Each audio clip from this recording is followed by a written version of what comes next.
Hello friends, आज हम लोग लेक्चर नंबर 14 शुरू करने जा रहे हैं। आपको याद होगा कि लास्ट लेक्चर में मैंने जो है रिप्रेजेंटेशन ऑफ ज्योमेट्रिकल आइसोमेरिज्म पे 3 केसेस किए थे और कहा था कि चौथा केस मैं अगले लेक्चर में करूंगा। तो यहाँ पे मैं चौथा केस बताने जा रहा हूं। आपको याद होगा कि हम लोगों ने ये समझ लिया अब तक लेक्चर 13 में कि कब सिस कहा जाता है, कब ट्रांस कहा जाता है, कब ई होता है, नहीं कब सिन होता है और कब एंटी होता है। इस लेक्चर में मैं ई और जेड कॉन्फ़िगरेशन पे बात करने जा रहा हूं, यानी case number 4। Case number 4 EZ configuration. E and Z configuration क्या होता है समझिए। अगर कोई कंपाउंड है जहां पर ज्योमेट्रिकल आइसोमेरिज्म एग्जिबिट कर सकता है, अगर कोई कंपाउंड है तो इस बात का ध्यान रखिए कि इन दोनों अगर कोई कंपाउंड है जो ज्योमेट्रिकल आइसोमेरिज्म शो कर सकता है और ग्रुप्स ए बी, मान लीजिए ये सी ग्रुप है और ये डी ग्रुप है, इस तरह से हो जाए, ठीक है। ये चारों अलग अलग ग्रुप यहां पे अटैच्ड हैं। अब मुझसे पूछा जाता है कि इसका क्या कॉन्फ़िगरेशन है, और है ना, अगर इसको बदल दिया जाए, यानी इसको कुछ इस तरह से कर दिया जाए कि कोई दो ग्रुप स्वैप कर दें, तो एक नया ज्योमेट्रिकल आइसोमर मिल जाएगा। ए बी डबल बॉन्ड, इस तरफ के लोगों को मैं स्वैप कर रहा हूं, डी को ऊपर कर दे रहा हूं और सी को नीचे कर दे रहा हूं, ठीक है। ऐसे कर दिया अगर मैंने, तो अगर मैं कहता हूं कि ये दो ज्योमेट्रिकल आइसोमर्स हैं, तो इनको हम कैसे रिकॉग्नाइज करेंगे? आप इसमें सिस और ट्रांस नहीं कह सकते, क्योंकि ए सी बी डी सब अलग अलग ग्रुप्स हैं, ठीक है, सब अलग अलग ग्रुप्स हैं। आप इनको, है ना, किसी सिस और ट्रांस में नहीं क्लासिफाई कर सकते। तो लोगों ने एक नया कॉन्फ़िगरेशन निकाला, EZ कॉन्फ़िगरेशन, ठीक है। EZ कॉन्फ़िगरेशन कैसे डिसाइड किया जाता है मैं बताता हूं आपको। क्या करेंगे, अभी मैं आपको एक रूल बताऊंगा, एक सेट ऑफ रूल्स बताऊंगा, जिससे, है ना, इनकी प्रायोरिटी तय हो जाती है। मान लीजिए उस रूल को अभी हम नहीं जानते हैं, फिर भी उस रूल के जरिए आने वाली प्रायोरिटी मान लीजिए हमने डिसाइड कर ली है, इसकी प्रायोरिटी 1 है और इसकी 2 है। इन दोनों में आपस में प्रायोरिटी डिसाइड कर लीजिए, इन दोनों में आपस में प्रायोरिटी डिसाइड कर लीजिए। मान लीजिए इसकी 1 है और इसकी 2 है, ठीक है। तो ए बी में ए की प्रायोरिटी ज्यादा है, बी की कम है, और सी और डी में डी की प्रायोरिटी ज्यादा है और सी की कम है। तो याद रखिए, ज्यादा प्रायोरिटी वाले लोग, यानी यहां पे 1 और 1, ए हाई प्रायोरिटी वाले लोग अगर एक ही साइड हो जाते हैं, ठीक है, हाई प्रायोरिटी वाले लोग अगर एक ही साइड हो जाते हैं, तो हम इसको Z फॉर्म कहते हैं। Z फॉर्म कहा जाता है, यानी Z स्टैंड्स फॉर जुज़ामेन, जुज़ामेन फॉर्म कहा जाता है। जुज़ामेन जर्मन वर्ड है जिसका मतलब होता है टुगेदर, एक साथ, ठीक है। तो ये Z फॉर्म कहा जाएगा। और अगर ज्यादा प्रायोरिटी जिसकी है, जैसे यहां पे किसकी है, यहां पे ज्यादा प्रायोरिटी 1 की है, इस साइड भी 1 की है, हाई प्रोबेबिलिटी वाले प्रायोरिटी वाले लोग अगर एक दूसरे से दूर हो जाए, ठीक है ना, दूर हो जाए, ज्यादा दूरी, भैया देखिए दूरी L1 है और कम है, ये L2 है, दूर है, अगर ट्रांस की तरह दिखाई पड़े, या ऐसे कह लीजिए 1 और 1 अगर सिस की तरह दिखाई पड़े तो Z फॉर्म, और 1 और 1 अगर ट्रांस की तरह दिखाई पड़े तो इसे हम एंटजीजेन फॉर्म कहते हैं। इसको E फॉर्म कहा जाता है, और E का मतलब होता है एंटजीजेन। एंटजीजेन का जर्मन वर्ड में, जर्मन लैंग्वेज में मतलब होता है ऑपोजिट, ठीक है। तो ये दोनों एक दूसरे के ऑपोजिट हैं, है ना, ऑपोजिट मौजूद हैं, तो इसको हम ई फॉर्म कहेंगे। तो याद रखिए रूल क्या है, प्रायोरिटी डिसाइड करिए। हाई प्रायोरिटी वाले लोग अगर एक साइड हो, यानी सिस की तरह हो, तो उनको हम जेड फॉर्म कहते हैं, जुज़ामेन मतलब टुगेदर। और अगर हाई प्रायोरिटी वाले लोग ऑपोजिट साइड हो या ट्रांस की तरह दिखाई पड़े, तो हम उनको ई फॉर्म या एंटजीजेन फॉर्म कहते हैं। अब मुद्दे पे आया जाए कि कब और कैसे इन प्रायोरिटी का डिसीजन होता है। How do you decide priority between two groups? किसी भी दो ग्रुप्स के बीच में ऑर्गेनिक कंपाउंड्स में हम प्रायोरिटी कैसे डिफाइन करते हैं, ये कैसे, क्या इसके सेट ऑफ रूल्स होंगे? तो जिन रूल्स के जरिए हम प्रायोरिटी डिसाइड करते हैं दो ग्रुप्स की, उसको हम कहते हैं कान इन गोल्ड प्रिलॉग रूल, कान इन गोड प्रिलॉग रूल कहा जाता है। ठीक है, तो इसको हम लोग शॉर्ट फॉर्म में इसको लोग CIP रूल भी कहते हैं। ठीक है, CIP रूल भी कहा जाता है। क्या है ये रूल?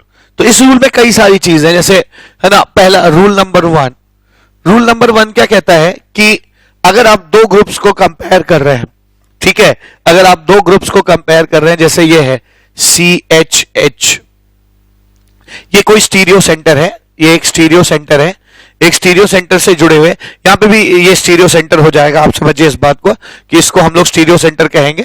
स्टीरियो सेंटर से जुड़े होते हैं ग्रुप्स, ये भी एक स्टीरियो सेंटर है या स्टीरियोजेनिक सेंटर है जिससे एक ग्रुप जुड़ा हुआ है। तो मैंने हमेशा आप लोगों को बताया है, पिछले लास्ट कुछ लेक्चर्स में मैंने स्टीरियो सेंटर्स के ऊपर भी बातचीत की है, या स्टीरियोजेनिक सेंटर जिनको कहते हैं उसके ऊपर भी बातचीत की है।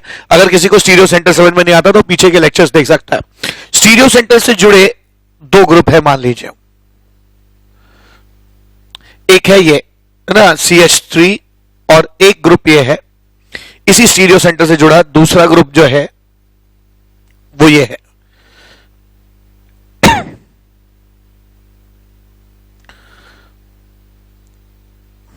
ये है जाए।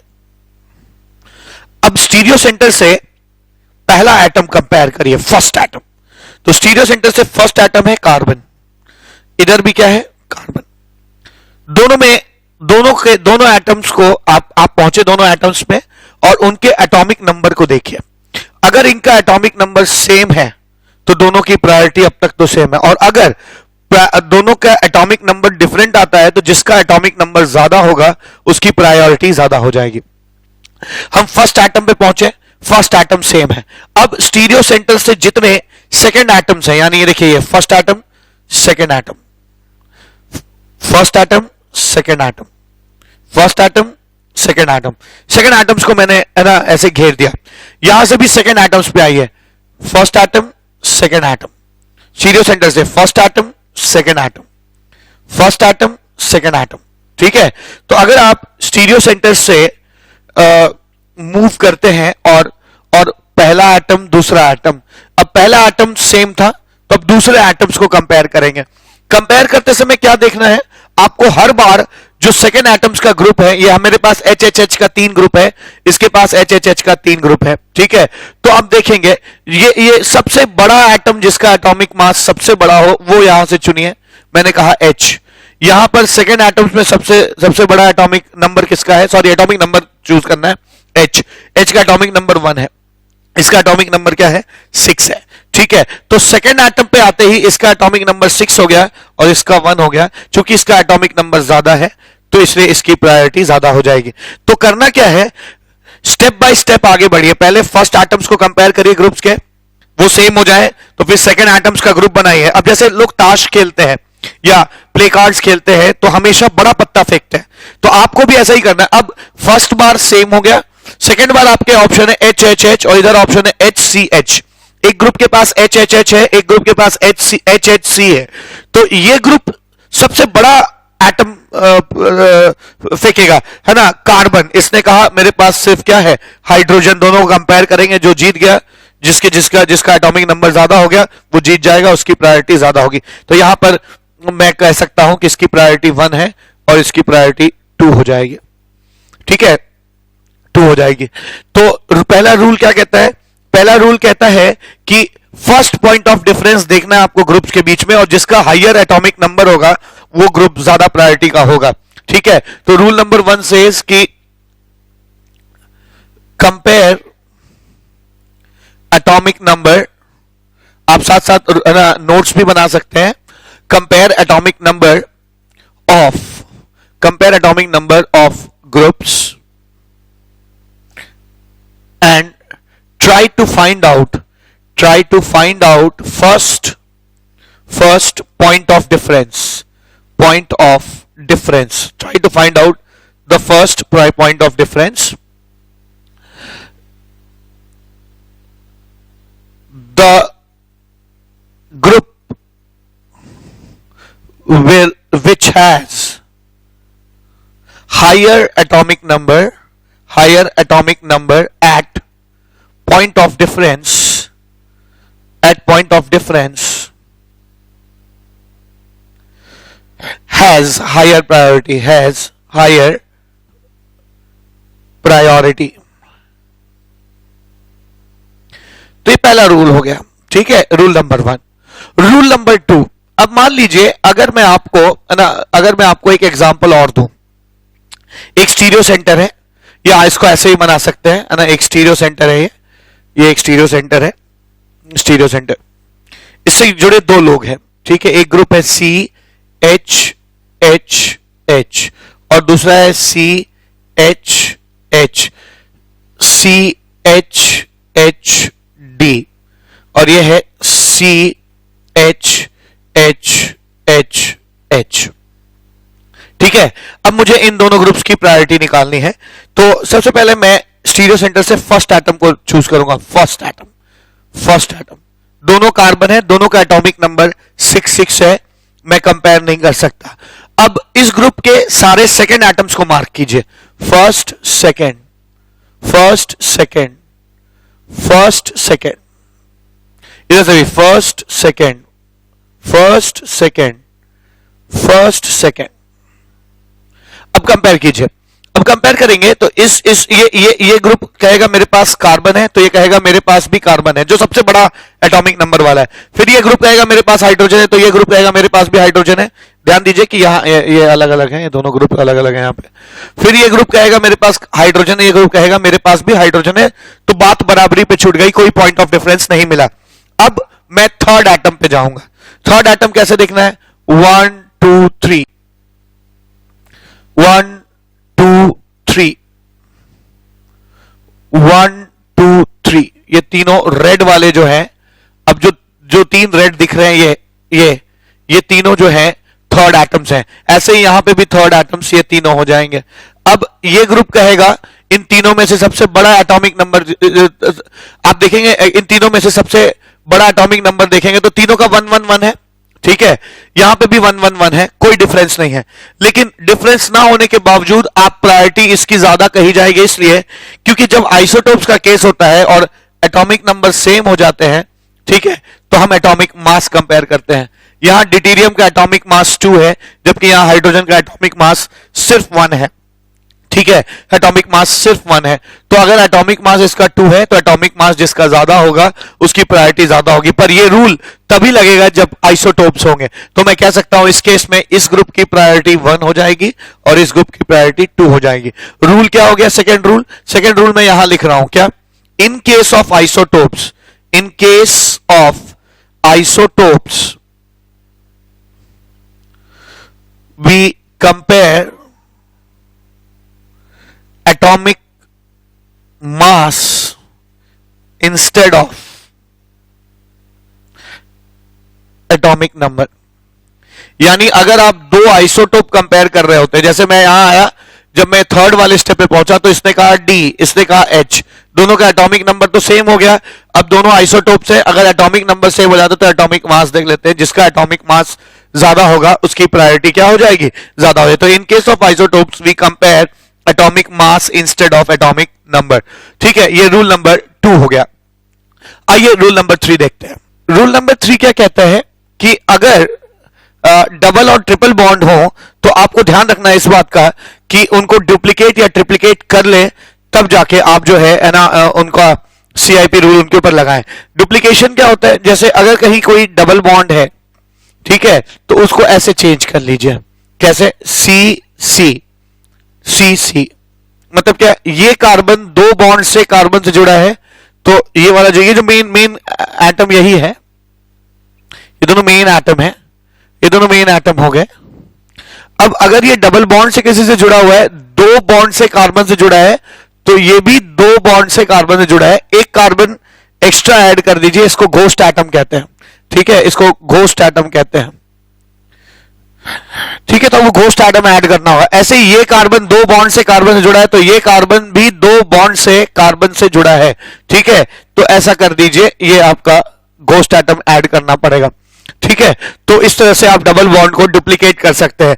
या आप अगर कभी ट्रिपल बॉन्ड मिल जाए, ठीक है, ये अगर ऐसे है ना, अगर ये कोई ट्रिपल आपको बॉन्ड मिल जाता है, सी एच है मान लीजिए या सी ही मान लीजिए, अभी ट्रिपल बॉन्ड मिल जाता है, तो आप उसको ट्रिप्लिकेट करना होगा। ट्रिप्लिकेट कैसे करेंगे? ऐसे करेंगे, सी सी, ये एक कार्बन 3 बॉन्ड से कार्बन से जुड़ा है, तो ये कार्बन 3 बॉन्ड से कार्बन से जुड़ा है, ठीक है, 3 बॉन्डों से कार्बन से जुड़ा है, ठीक है, ये एक बॉन्ड, तो ये मेन एटम हो गया जिसको मैं रेड बता रहा हूं, और जितने भी मैंने और ऐड किए हैं इस चीज को एक्सप्लेन करने के लिए, कार्बन एटम मतलब ये एक एक्स्ट्रा ऐड किया और ये एक्स्ट्रा ऐड किया, ये घोस्ट एटम हो जाएंगे। ऐसे ये कार्बन भी 3 बॉन्ड से ये कार्बन 3 बॉन्ड से इस कार्बन से जुड़ा है, तो ये कार्बन को भी 3 बॉन्ड से कार्बन से जुड़ा होना चाहिए, तीनों सिंगल बॉन्ड होने चाहिए। तो एक तो है ही, एक और ऐड कर लीजिए, एक और ऐड कर लीजिए, ठीक है। तो आप यहां पे देख सकते हैं ये हो जाएगा और ये हो जाएगा, ठीक है। सॉरी, ये घोस्ट एटम है, मैं ब्लू से दिखा रहा हूं, ये घोस्ट हो जाएगा और ये घोस्ट हो जाएगा, ठीक है। और ये जो ओरिजिनल एटम था वो तो ये रहा। तो इस प्रक्रिया को, है ना, इस प्रोसेस को हम कहते हैं डुप्लीकेट करना या डुप्लीकेशन करना कहते हैं, ठीक है। और इसको हम लोग कहते हैं कि ये ट्रिप्लीकेशन हो गया, ट्रिप्लीकेशन किया है मैंने, ठीक है। तो ट्रिप्लीकेशन कर दिया। तो रूल क्या है कि डबल बॉन्ड और ट्रिपल बॉन्ड को सीआईपी रूल लगाने से पहले डुप्लीकेट या ट्रिप्लीकेट कर लेना चाहिए, ठीक है। तो मैं लिख रहा हूं यहां पे double bond and triple bond should be duplicated or triplicated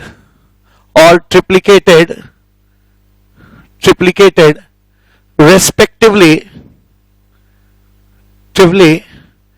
before, है ना, before applying CIP rule, before applying CIP rule। एक बात, ठीक है। तो ये रूल नंबर 3 हो गया कि सीआईपी रूल लगाने से पहले आप डुप्लीकेट या ट्रिप्लीकेट कर लें। अगला क्वेश्चन, कंफ्यूजन आता है लोगों को कि साइक्लिक कंपाउंड्स के केस में क्या करें, ठीक है। तो रूल नंबर 4, साइक्लिक कंपाउंड्स के केस में क्या करना है? साइक्लिक कंपाउंड अगर आपको कभी किसी स्टीरियो सेंटर से जुड़ा मिल जाए तो उसके साथ क्या करना है आपको?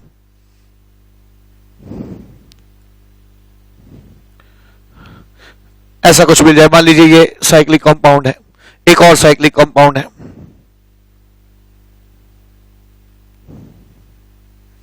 ठीक है, या इसको कम कार्बन का कर लीजिए, है ना, एक साइक्लिक कंपाउंड ये भी है, ठीक है, ये साइक्लिक कंपाउंड है। अब क्या करेंगे आप?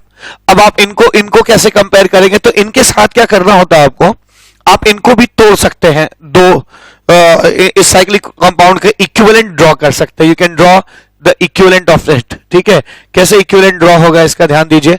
ये दोनों जो स्टीरियो सेंटर है, तो स्टीरियो सेंटर वही रहेगा, ठीक है, इसमें कोई चेंज नहीं आएगा। ये सी सी सी ऐसे मैंने बना दिया, ठीक है, ये स्टीरियो सेंटर है, ऐसे का ऐसा ही रहेगा। अब इस पे आया जाए, यहां पे क्या है कि आप इस पॉइंट से चल रहे हैं ना, ये इसको मैं पॉइंट को ब्लू ले रहा हूं, ये ब्लू पॉइंट है, ठीक है, ये पॉइंट ब्लू है।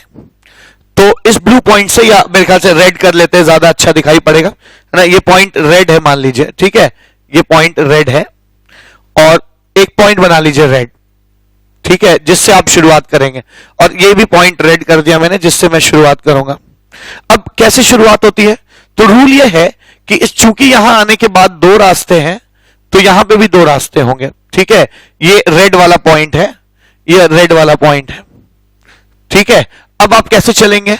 ये 2 रास्ते हैं इसमें, तो इसमें भी 2 रास्ते मिलेंगे, 2 रास्ते होंगे, ठीक है। ये रेड पॉइंट है, मैं इसको 1 कह रहा हूं, 1 2 2 3 4 5 6 रेड, ठीक है। तो ऐसे यहां पे भी करेंगे, ये 1 हो जाए, 1 2 3 4 5 6 रेड, ये रेड आ गया। तो इस ऐसे करना, ऐसे ही यहां क्या करेंगे? 1 से ये रेड पॉइंट से क्या है? 6 5 4 3 2 रेड। तो आप लिख सकते हैं ये ऐसे हो गया, 1 2 3 4 5 6 रेड, ठीक है। और इस तरफ से कैसे लिखेंगे आप? 1 रेड है, यहां पे 1 रेड है, अच्छा मैंने यहां पे गलती की है, ये 1 रेड है, ठीक है। तो ये 1 रेड हो जाएगा, 1 2 3 4 5 6 रेड, 2 3 4 5 6 और ये रेड हो जाएगा, ठीक है। तो एक तरह से आप जहां से चले थे वहीं पहुंच गए, ठीक है। तो साइक्लिक जैसा, साइक्लिक के इक्विवेलेंट मैंने इसको कर दिया। ऐसे ही इस तरफ कैसे लिखेंगे? 1 6 5 4 3 2 रेड, ठीक है, ऐसे हो जाएगा 1 6 5 4 3 2 रेड। ठीक है, 1 6 5 4 3 2 और फिर से रेड हो गया ये, दिस इज रेड। ठीक है, इस तरह से आप चीजों को तोड़ लेंगे। इसकी जगह आप ये लिख सकते हैं और सीआईपी रूल लगा सकते हैं। ठीक है, सीआईपी रूल लगाया जा सकता है। ऐसे यहां कर लीजिए, यहां क्या हो जाएगा, यहां पे भी ऐसे ही कर सकते हैं कि रेड पॉइंट है, इसको मैं 1 कह रहा हूं, 1 2 3 4। ठीक है, 4 का एटम है, 1 को मैं रेड कर दिया मैंने, ये 1 है, दिस इज 1 1। अब 1 के साथ होता है 2 3 4 रेड, 1 2 3 4 और रेड। ठीक है, जहां चले थे वहीं आ गया 1 2 3 4 रेड। और दूसरी साइड, इस साइड क्या लिखेंगे, 1 4 3 2 रेड। ठीक है, ऐसा हो जाएगा, ये हो जाएगा 1 4 3 2 रेड। ठीक है, 1 4, दिस इज 4 4 3 2 रेड, ये हो जाएगा। तो साइक्लिक कंपाउंड्स अगर कभी आपको मिलते हैं तो उनके ऊपर सीआईपी रूल लगाने से पहले आप उनको ऐसे तोड़ दें, है ना, इस तरह से आप तोड़ सकते हैं और उनके ऊपर सीआईपी रूल आप लगा सकते हैं। ये रूल नंबर 4 हो गया। ठीक है, अब बाकी आगे के रूल्स बड़े ही सिंपल हैं और इजी हैं। आइए रूल नंबर 5 देखते हैं। रूल नंबर 5, कभी कभी ऐसा हो जाता है कि आप लोन पेयर और बॉन्ड पेयर में फंस जाते हैं। जैसे अगर मान लीजिए कोई ऐसा ग्रुप है ना, ऐसा ऑक्सीम टाइप ग्रुप है। अब अगर आप इस स्टीरियो सेंटर से आगे बढ़ते हैं तो यहां आपको लोन पेयर मिलता है। ठीक है, अब लोन पेयर कोई एटम है नहीं और इस तरफ आपको क्या मिलता है, बॉन्ड पेयर मिलता है, ये बॉन्ड पेयर है। ठीक है, ये बॉन्ड पेयर मिल रहा है, यहां पे लोन पेयर मिल रहा है। तो इसके लिए भी रूल है। अब यहां इसके बाद कोई एटम नहीं, इसके बाद एटम है, तो इधर एटम है इधर नहीं है, तो आप कंपेयर नहीं कर सकते। तो उस केस में क्या करते हैं, आप इलेक्ट्रॉन्स देखते हैं, इस तरफ लोन पेयर है, इस तरफ बॉन्ड पेयर है। तो सीआईपी रूल कहता है क्या, कि बॉन्ड पेयर की प्रायोरिटी लोन पेयर से ज्यादा होगी। यानी अगर प्रायोरिटी डिसाइड करेंगे तो इसको मैं 1 दूंगा और इसको मैं 2 दूंगा। तो रूल नंबर 5 क्या है, रूल नंबर 5 है priority of bond pair is more then lone pair. ठीक है, बॉन्ड पेयर की प्रायोरिटी लोन पेयर से ज्यादा है। ये रूल नंबर 5 हो जाएगा। रूल नंबर 6 क्या है, कई बार आपको ऐसे कंपाउंड्स मिलेंगे जहां पर कुछ इस तरह का हो, क्या कि ऐसा, मैं इसको बोल्ड लाइन नोटेशन से दिखा रहा हूं, बॉन्ड लाइन नोटेशन से। अब आप देख सकते हैं कि दोनों हुबहू एक जैसे कंपाउंड्स हैं। ठीक है ना, कोई अंतर नहीं। अगर आप इस पे सीआईपी रूल लगाएंगे तो कितने भी यहां तक पहुंच जाएंगे, कोई डिफरेंस नहीं आएगा। इस केस में ध्यान दीजिए, ये ट्रांस है और ये क्या है, सिस है। ठीक है, ट्रांस है और सिस है। सीआईपी ने इसके बारे में भी कहा कि अगर आपको सिस और ट्रांस मिल जाए तो हमेशा सिस की प्रायोरिटी ट्रांस से ज्यादा होगी। यानी इसकी प्रायोरिटी मैं 1 रखूंगा और इसकी प्रायोरिटी मैं 2 रखूंगा। मैं कह सकता हूं रूल नंबर 6 क्या है, रूल नंबर 6 है priority of cis is greater than that of trans. ठीक है, सिस की प्रायोरिटी ट्रांस से ज्यादा होती है। इसी तर्ज पर रूल नंबर 7 भी है कि अगर आपको ई और जेड कॉन्फ़िगरेशन मिले तो आप कह सकते हैं प्रायोरिटी ऑफ, है ना, प्रायोरिटी ऑफ जो जेड है वो zusammen is more than that of entgegen. Priority of Z is more than priority of E. अगर कभी आपको, है ना, रेक्टस और सिनिस्टर कॉन्फ़िगरेशन मिल जाए, अब आप कई लोग अगर पहले से जानते हैं तो अच्छी बात है, और अगर नहीं जानते तो मैं आगे पढ़ाऊंगा कि आरएस कॉन्फ़िगरेशन क्या होता है, इसके बारे में आगे बातचीत करूंगा। तो अगर कहीं आपको आरएस कॉन्फ़िगरेशन वाले चीजें मिल जाए और हुबहू सेम है, ठीक है ना, 2 ग्रुप्स ऐसे मिल जाए जिनमें, है ना, सेम आरएस सेम उनका स्ट्रक्चर है, सब कुछ सेम है, बस आरएस कॉन्फ़िगरेशन का अगर फर्क है तो ध्यान रखिए ऐसे केस में प्रायोरिटी जो है आर और एस में आर की ज्यादा होती है एस से। Priority of R means rectus is more than priority of S is sinister. ठीक है, मैं इनके बारे में आपके ऑप्टिकल आइसोमेरिज्म चैप्टर में बातचीत करूंगा। तब तक आप ये मान लीजिए कि ऐसा है, कभी आप भविष्य में इसको रिवाइज करेंगे नोट्स को तो आपको आरएस समझ में आएगा, क्योंकि ये चीज अभी आगे है ना आने वाली है। अभी आप रूल्स चल रही है, बात हुई है रूल्स की, तो मैं हर रूल्स दिखा देना चाहता हूं, ठीक है। ये बात आपको आगे समझ में आएगी। कभी कभी आप ऐसे भी सिचुएशंस आएंगी जहां पर है ना एक ग्रुप आपको ऐसा मिल जाएगा और दूसरा ग्रुप ऐसा मिल जाएगा कंपेयर करने के लिए, ठीक है, कि कंपेयर कीजिए। तो मैंने सिखाया कि ये जब भी डबल बॉन्ड हो आप इसको डुप्लीकेट कर लीजिए। जब आप इसको डुप्लीकेट करेंगे तो ये कुछ ऐसा आ जाएगा। अब ऐसा करने पे ये दोनों बिल्कुल एक जैसा हो गया, ये और ये एक जैसा हो गया। अब क्या करें, ठीक है। तो क्या करना है, कुछ नया काम करने की जरूरत नहीं है। ऐसे केस में जहां डुप्लीकेट करने पर कोई ग्रुप रियलिटी में जो ग्रुप मौजूद है उसके जैसा दिखने लगे तो रियल की प्रायोरिटी ज्यादा होगी डुप्लीकेट से, ठीक है। ये डुप्लीकेट है, ये इसके बदले लिखा गया है, दिस इज डुप्लीकेट, ठीक है, और दिस इज रियल। रियलिटी में ऐसा था। तो रूल नंबर 9 क्या कहता है कि अगर डुप्लीकेट और रियल एक डबल बॉन्ड या को डुप्लीकेट करके या एक ट्रिपल बॉन्ड को ट्रिप्लिकेट करने पर वो चीजें वैसे ही दिखें जैसे रियलिटी में कोई और ग्रुप है और कंपेयर करने के लिए दिया जाए, तो याद रखिए रियल की जो प्रायोरिटी है वो डुप्लीकेट से ज्यादा होगी। तो मैं यहां लिख सकता हूं the priority of real group, the priority of real group is more then duplicate group और ट्रिप्लिकेट ग्रुप।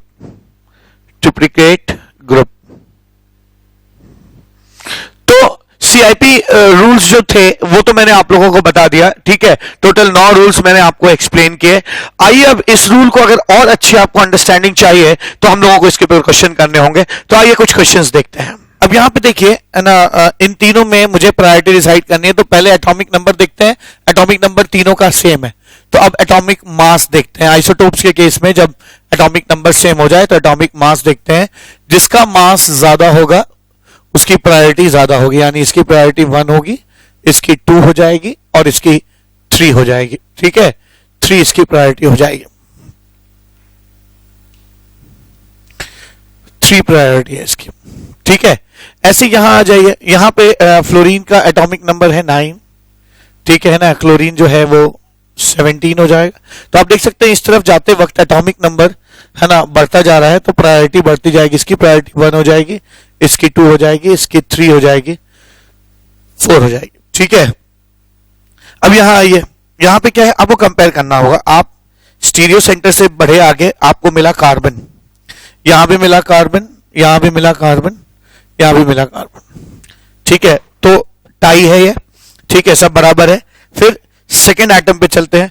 सेकेंड एटम इसका सबसे ज्यादा एटॉमिक नंबर वाला हाइड्रोजन है, इसका ड्यूटेरियम है, इसका भी ड्यूटेरियम है, इसका भी ड्यूटेरियम है। तो मैं कह सकता हूं कि इसकी प्रायोरिटी सबसे कम होगी, यानी इसकी प्रायोरिटी 4 हो गई, ठीक है। अब नेक्स्ट, अब इन तीनों में देखते हैं। इसके बाद नेक्स्ट हाईएस्ट प्रायोरिटी वाला है ना, जिसका एटॉमिक नंबर 1 है, ठीक है।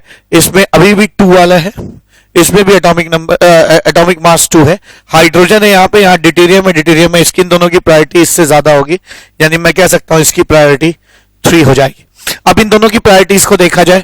इन दोनों की प्रायोरिटीज में इधर आपको सेकंड एटम जो मिल रहा है ना, स्टीरियो सेंटर से फर्स्ट एटम कार्बन था, सेकंड एटम ये है। सेकंड एटम्स कंपेयर कर रहा हूं मैं। सेकंड एटम में यहाँ हाइड्रोजन है और यहाँ पे क्या है ना, ड्यूटेरियम है, ठीक है। तो मैं कह सकता हूं कि इसका जो है प्रायोरिटी क्या हो जाएगी, सेकंड हो जाएगी, और इसकी प्रायोरिटी फर्स्ट हो जाएगी। ये सभी स्टीरियो सेंटर से फर्स्ट एटम कहे जाएंगे, और ये जो ब्लैक में मैंने लिखे हैं वो सब आपके सेकंड एटम होंगे। 1 2 1 2 1 2 सेकंड एटम कहे जाएंगे। तो ये सारे सेकंड एटम है। तो मैंने पहले फर्स्ट एटम कंपेयर किया, फिर सेकंड एटम को बारी बारी से कंपेयर किया, तो ये प्रायोरिटी का सीक्वेंस आ जाएगा, ठीक है। और भी क्वेश्चन यहाँ पे मैंने लिख रखे हैं, है ना। क्वेश्चन नंबर 4 क्या कहता है, आइए कंपेयर करते हैं। फर्स्ट कार्बन, यहां भी कार्बन, यहां भी कार्बन, ठीक है। फिर नेक्स्ट इसमें सेकंड जो है वो कार्बन, यहां पे भी सेकंड कार्बन, यहां पे भी सेकंड कार्बन। फिर यहां पे सेकंड जो है, सेकंड एटम देखना है इसके बाद वाला, हाइड्रोजन, यहां पे भी सेकंड हाइड्रोजन, यहां पे भी सेकंड हाइड्रोजन है, ठीक है ना। फिर यहां पे एक और सेकंड बचा हुआ है हाइड्रोजन, यहां पे भी हाइड्रोजन, यहां पे भी हाइड्रोजन, ठीक है। तो ये तो बिल्कुल टाई हो गया। अब थर्ड एटम पे जाएंगे, है ना, मतलब स्टीरियो सेंटर से first atom, second atom, third atom. तो यहां थर्ड एटम सबसे बड़ा एटॉमिक मास वाला हाइड्रोजन है। यहां भी, यहां क्या है, यहां थर्ड एटम 1 2 3 कार्बन है। तो यानी इसकी प्रायोरिटी इससे तो कम हो गई। यहां थर्ड एटम सबसे बड़ा कार्बन है, तो मैं कह सकता हूं कि इसकी प्रायोरिटी 3 हो गई, ठीक है। इसकी प्रायोरिटी 3 है, सबसे लीस्ट प्रायोरिटी का मेंबर है। अब इन दोनों में देखा जाए, इसका नेक्स्ट थर्ड एटम जो है, मैं रेड से बना रहा हूं, हाइड्रोजन है। इसका नेक्स्ट थर्ड एटम भी हाइड्रोजन है। इसका भी नेक्स्ट थर्ड एटम हाइड्रोजन है। इसका भी नेक्स्ट थर्ड एटम हाइड्रोजन है। अब ये टाई हो गया। अब फोर्थ एटम की तरफ चलेंगे, 1 2 3 4। इसका फोर्थ एटम हाइड्रोजन है। 1 2 3 4, इसका फोर्थ एटम कार्बन है। कार्बन का एटॉमिक नंबर ज्यादा होता है, इसलिए मैं कह सकता हूं कि इसकी प्रायोरिटी 1 होगी और इसकी प्रायोरिटी 2 हो जाएगी, ठीक है। तो प्रायोरिटी का जो सीक्वेंस है वो कुछ ऐसा आ जाएगा, ठीक है, इस तरह का आ जाएगा। यही चीज यहां पे कर लीजिए, ठीक है। क्या हो जाएगा, पहला कार्बन कार्बन कार्बन, सेकंड क्या, सेकंड इसका कार्बन, इसका भी सेकंड कार्बन, इसका भी सेकंड कार्बन, इसका सेकंड हाइड्रोजन, इसका सेकंड हाइड्रोजन, इसका सेकंड कार्बन। तो मैं कह सकता हूं ये सबसे ज्यादा प्रायोरिटी वाला मेंबर हो गया फर्स्ट। अब इन दोनों में हमें खेलना है, ठीक है ना। और इसका सेकंड मेंबर फिर हाइड्रोजन है, इसका सेकंड मेंबर फिर हाइड्रोजन है, ठीक है। तो यहां पे टाई हो गया है ना, carbon carbon carbon carbon, hydrogen hydrogen hydrogen hydrogen. अब हम थर्ड एटम देखेंगे, ठीक है ना। थर्ड एटम देखते हैं, carbon carbon carbon, carbon is the third atom here, here third atom is hydrogen, ठीक है। तो यहां पे ये कम हो गया, तो प्रायोरिटी 1 इसकी हो जाएगी, 2 इसकी हो जाएगी और 3 इसकी हो जाएगी, ठीक है ना। ऐसा हो जाएगा। ऐसे आप यहां कर लीजिए आगे, ठीक है। यहां पे कार्बन कार्बन कार्बन, ठीक है, तीनों कार्बन हो गए। इसके बाद नेक्स्ट क्या, इसके पास नेक्स्ट है ना, सेकंड एटम है सबसे हाईएस्ट एटॉमिक नंबर वाला, क्लोरीन। इसके पास है कार्बन और इसके पास है कार्बन। तो मैं कह सकता हूं कि इसकी प्रायोरिटी 1 हो जाएगी, ठीक है। अब इनकी बात कीजिए, ठीक है। इनमें क्या कर सकते हैं आप, सेकंड एटम इसका हाइड्रोजन है, यहां पे भी सेकंड एटम हाइड्रोजन है, यहां सेकंड एटम हाइड्रोजन है, यहां भी सेकंड एटम हाइड्रोजन है। तो यहां पे टाई हो गया। अब अगला थर्ड एटम देखते हैं, इसके 1 2 3, यहां सबसे ज्यादा एटॉमिक नंबर वाला क्लोरीन है, जबकि यहां 1 2 3 यहां सबसे ज्यादा एटॉमिक नंबर वाला कार्बन है। तो मुझे लगता है 1 ये हो गया, बीच वाला जो है ना वो 2 हो जाएगा, ठीक है। सेकंड इसकी प्रायोरिटी हो जाएगी और लास्ट वाले की प्रायोरिटी 3 हो जाएगी, ठीक है, प्रायोरिटी 3 हो जाएगी, ठीक है। तो इस तरह से आप जो है ना SIP रूल से चीजों को जज करते हैं, ठीक है। थोड़े और क्वेश्चंस भी हैं जिनमें लेवल ऑफ कॉम्प्लेक्सिटी बढ़ जाएगी, तो आइए इसके बाद ये क्वेश्चंस करते हैं। क्वेश्चन, नेक्स्ट क्वेश्चन क्या है, अब यहाँ पे और भी मैं है ना 4-5 क्वेश्चन लेके आया हूं। यहाँ पे सबसे पहला आइटम है फ्लोरीन, यहाँ है नाइट्रोजन और यहाँ है ऑक्सीजन। तो मैं कह सकता हूं सबसे ज्यादा प्रायोरिटी 1 की इसकी हो जाएगी, फिर सेकंड ऑक्सीजन की हो जाएगी, थर्ड नाइट्रोजन की हो जाएगी। यहाँ पे फर्स्ट एटम में ही है ना पॉइंट ऑफ डिफरेंस मिल गया। अब इसकी बात करें, यहाँ पे कार्बन है फर्स्ट एटम, यहाँ पे ऑक्सीजन है, डेफिनेटली इसकी प्रायोरिटी ज्यादा होगी, ये 1 हो जाएगा, ये 2 हो जाएगा, ठीक है। अब मुद्दे पे आइए, यहाँ पे क्या, अब अगर आपको एल्कीन और एल्काइन मिल जाए कैसे करेंगे, तो मैंने हमेशा सिखाया है कि एल्कीन को डुप्लीकेट कर देते हैं, यानी मैंने थ्योरी में सिखाया था यहां और यहां कार्बन जोड़ दीजिए, ठीक है। और यहां पे क्या करेंगे आप, यहां और यहां कार्बन जोड़ दीजिए, ऐसे ऐसे कार्बन जोड़ दीजिए और ये H ऐसे कर दीजिए, ठीक है। अब आप देख सकते हैं कि यहां कार्बन है, यहां कार्बन है, ठीक है। नेक्स्ट फर्स्ट एटम सेम हो गया, सेकंड एटम भी कार्बन है, यहां भी सेकंड एटम कार्बन है, यहां थर्ड सेकंड एटम भी हाइड्रो कार्बन है, यहां भी सेकंड एटम कार्बन है, पर यहां सेकंड एटम हाइड्रोजन है, जबकि यहां सेकंड एटम जो है कार्बन हो गया, तो इसकी प्रायोरिटी इससे ज्यादा हो जाएगी, ठीक है। तो आपने देखा कि कैसे जो है ना प्रायोरिटी जो है डिसाइड की जाती है। यहां 10th क्वेश्चन में बहुत ही सिंपल है, अगर आपको सिस और ट्रांस वर्जन मिल जाए तो आप इनको है ना डायरेक्टली कर सकते हैं। सिस की प्रायोरिटी चांस से ज्यादा होती है, यानी आप इसकी प्रायोरिटी 1 हो जाएगी, इसकी प्रायोरिटी 2 हो जाएगी। ठीक है, ये भी एक बहुत अच्छा क्वेश्चन है। आइए देखते हैं कैसे करना है। इसमें जो जगह नहीं दिख रही है, कार्बन की वैलेंसी खाली है, वहां हाइड्रोजन होगा ऑफ कोर्स। ठीक है, अब इसको डुप्लीकेट करते हैं। H तो पहले से है, दो CH2 का 2H पहले से है, डुप्लीकेट कर दीजिए, यहां पे C और C आ जाएगा। आप देख रहे हैं कि डुप्लीकेट करने पर ये ऐसा ही आ जा रहा है। तो ये तो ओरिजिनली ऐसा था और डबल बॉन्ड को डुप्लीकेट करने पे ऐसा आया। ठीक है, और दोनों सेम हो गए। तो मैंने रूल्स में लिखाया था कि ओरिजिनल की प्रायोरिटी डुप्लीकेट से ज्यादा होती है, यानी किसी चीज को डुप्लीकेट करके जो आप स्ट्रक्चर बनाते हैं वो उसकी प्रायोरिटी कम होती है उससे जो ओरिजिनली वैसा होता है। ठीक है, ये ओरिजिनली ऐसा है, ये डुप्लीकेट करने पर ऐसा आया है, तो डुप्लीकेट की प्रायोरिटी कम हो जाएगी। ऐसा मैंने रूल्स में लिखा है, आप जाके देख सकते हैं। तो ये आपकी प्रायोरिटी 1 हो गई, ये 2 हो गया। अब इस चीज पे आया जाए, इसको कैसे करेंगे। यहां पे भी एक हाइड्रोजन है, नो डाउट। अगर आप कार्बन की सारी वैलेंसीज दिखते हैं तो ऐसे लिखना चाहिए आपको। आइए इसको डुप्लीकेट करते हैं। यहां पे क्या करेंगे, O के पास C लगा देंगे, C के पास O लगा देंगे। डुप्लीकेट कैसे करना है इसको मैंने अभी थ्योरी में थोड़ी देर पहले एक्सप्लेन भी किया है। यहां पे भी ऐसा कर सकते हैं, O के सामने C और C के साथ O लगा दिया। आइए अब प्रायोरिटी डिसाइड करते हैं। इसमें है ना कार्बन है तो इसमें भी कार्बन है, इसमें ऑक्सीजन है तो इसमें भी ऑक्सीजन है। ठीक है ना, और इसमें ऑक्सीजन है नेक्स्ट तो इसमें भी ऑक्सीजन है।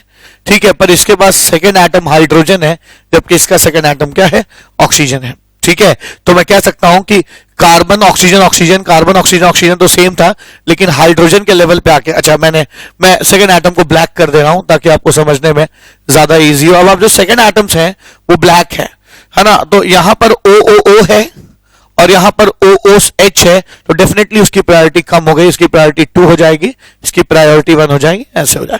तो अब हम लोगों ने ना सिर्फ CIP रूल्स कैसे लगाने ये सीख लिया, बल्कि ये भी हम लोगों ने सीख लिया कि कैसे जो है प्रायोरिटी डिसाइड करते हैं। ठीक है, अब लास्ट चीज जो इस लेक्चर में बच जाती है वो है कि कैसे E और Z कॉन्फ़िगरेशन हम लोग डिटरमाइन करेंगे। तो आइए उस पर भी क्वेश्चंस करते हैं। आइए अब E और Z निकालना सीखते हैं। E और Z कॉन्फ़िगरेशन कैसे निकलेगा। जैसे ये एक एल्कीन है, तो आप इधर के लोगों को प्रायोरिटाइज करिए, इधर के लोगों को प्रायोरिटाइज करिए। ठीक है, CIP लगाइए। यहां पे पहला कार्बन, यहां पे भी पहला कार्बन, यहां दूसरा कार्बन, यहां दूसरा हाइड्रोजन, यानी इसकी प्रायोरिटी 1 हो जाएगी, इसकी 2 हो जाएगी। ऐसे यहां पे कार्बन, यहां पे भी कार्बन, यहां पे क्लोरीन, यहां पे भी क्लोरीन, यहां पे हाइड्रोजन, यहां पे क्लोरीन, तो इसकी प्रायोरिटी 1 हो गई, इसकी 2 हो गई। जब भी ज्यादा प्रायोरिटी वाले लोग, ठीक है, हाई प्रायोरिटी वाले लोग ऑपोजिट दिखे, ऑपोजिट दिखाई पड़े ऐसे, ठीक है, ऑपोजिट हो, तो इस फॉर्म को हम एंटीजीन या ई फॉर्म कहते हैं। ठीक है, ई फॉर्म कहा जाता है। ऑन द सेम लाइंस इसको किया जा सकता है। यहां पे आपको डुप्लीकेशन की जरूरत पड़ेगी, तो O को C से जोड़ दीजिए और C को O से जोड़ दीजिए, O को C से, C को O से। ठीक है, ऐसे यहां पे भी कर सकते हैं। इस H को मैं यहां लिख रहा हूं, इन दोनों H को मैं ऐसे लिख रहा हूं, और इन दोनों कार्बन्स को मैं डुप्लीकेट कर देता हूं। यहां पे हमें ट्रिप्लीकेट करना होगा, ये हटाने पे यहां मैं C और C जोड़ दूं, तो हटा के यहां C और यहां C जोड़ दूं। ठीक है, अब क्या कर सकते हैं हम, ठीक है, ये यहां से आइए, ये कार्बन है, ये भी कार्बन है, इसके बाद ये ऑक्सीजन है, इसके बाद ये ऑक्सीजन है, 2 हो गया। फिर इसके साथ जुड़ा एक और ऑक्सीजन है, सेकेंड एटम, इसके साथ भी जुड़ा एक और ऑक्सीजन है। ठीक है, अब इसके साथ हाइड्रोजन जुड़ा है, अब इसके साथ कार्बन जुड़ा है। इसकी प्रायोरिटी ज्यादा है क्योंकि इतना तो सेम हो गया। ठीक है, ये तो ये कार्बन कार्बन, ऑक्सीजन ऑक्सीजन, ठीक है, ऑक्सीजन ऑक्सीजन, यहां तक तो सेम हो गई चीजें। डिफरेंस कहां आता है, इधर कार्बन है वहां हाइड्रोजन है, तो इसकी प्रायोरिटी 1 हो जाएगी, इसकी 2 हो जाएगी। ठीक है, यहां पे देखते हैं कार्बन कार्बन, सेकेंड एटम देखते हैं।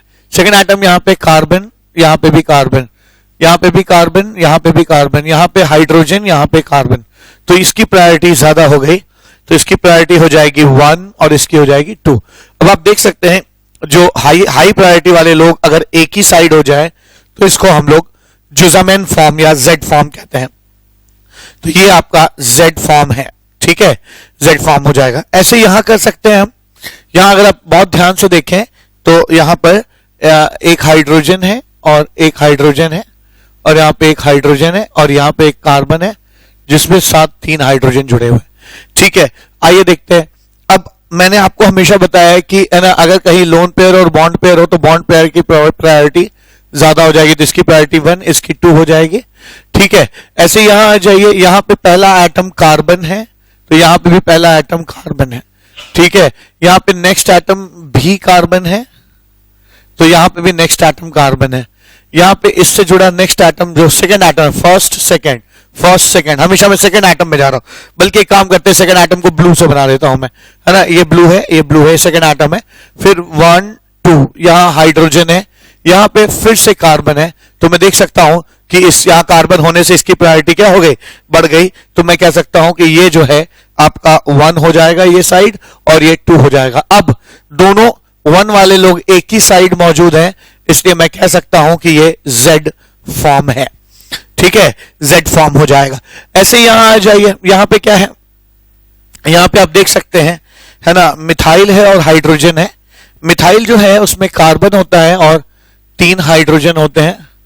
अगर आप प्रायोरिटाइज करेंगे तो यहां पे हाइड्रोजन है, नीचे हाइड्रोजन, ऊपर कार्बन, इसकी प्रायोरिटी 1 हो गई, इसकी 2 हो गई। ऐसे यहां आप देखेंगे इथाइल है, इथाइल में CH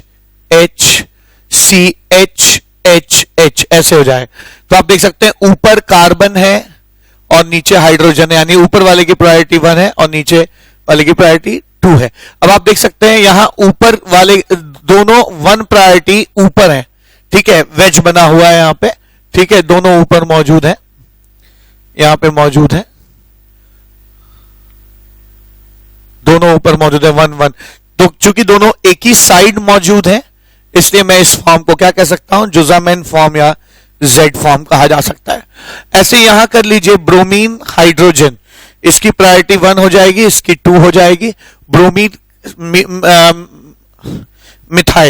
मिथाइल में कार्बन होता है, आप जानते हैं कार्बन का एटॉमिक नंबर कम होता है, तो मैं इसकी प्रायोरिटी 1 कह सकता हूं, इसकी 2 कह सकता हूं। दोनों सेम प्रायोरिटी वाले लोग एक ही साइड हैं, एक ही साइड मौजूद हैं, इसलिए मैं कह सकता हूं कि ये कौन सा फॉर्म है ना, Z फॉर्म है। ठीक है, तो हम लोगों ने इस लेक्चर में ना सिर्फ CIP रूल्स के बारे में जाना, बल्कि उसके ऊपर है ना प्रायोरिटी डिसाइड करने के क्वेश्चंस भी किए, और लास्टली हम लोगों ने यह भी पता लगा लिया कि E और Z कॉन्फ़िगरेशन कैसे निकाला जाता है। ठीक है ना, लेडीज एंड जेंटलमैन, हम लोगों ने इस अब तक ज्योमेट्रिकल आइसोमेरिज्म का रिप्रेजेंटेशन खत्म कर दिया है।